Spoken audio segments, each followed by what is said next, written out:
வாத்தியாரோட லீலைகள் ரீல்ஸோட வந்துட்டோம் ஃபர்ஸ்ட்ல இருந்து.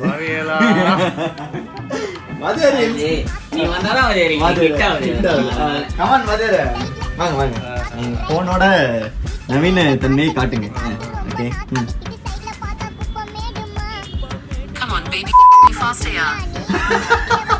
என்னடா இது என்னடா பண்ணி வச்சுக்கிறோம் போன வேற எதுவும் கேட்க நல்லா இல்ல.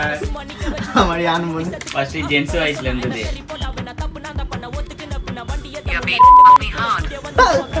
அடா பாவி சாட்டி போடுன்னு சொல்லுதுடா. ஓ மை காட் ரெடி வேற மாதிரியா சம்ம பண்ணிட்டீங்களேடா. மறுபடியும் போறோம் சார்ஜ். அட போங்கடா பசங்கடா. ஃபாஸ்ட் சார்ஜிங்கா மாத்து வச்சிரேடா. அப்பா வீட்ல இருக்கும்போது ஆன் பண்ணிடுறேன். எதுக்கு அவன் எப்படி மாட்ட போறான்? நான் தான மாட்டுவேன். அவன் மாட்டுவானா? அவன் வரல. Owner of the phone. No problem. IPhone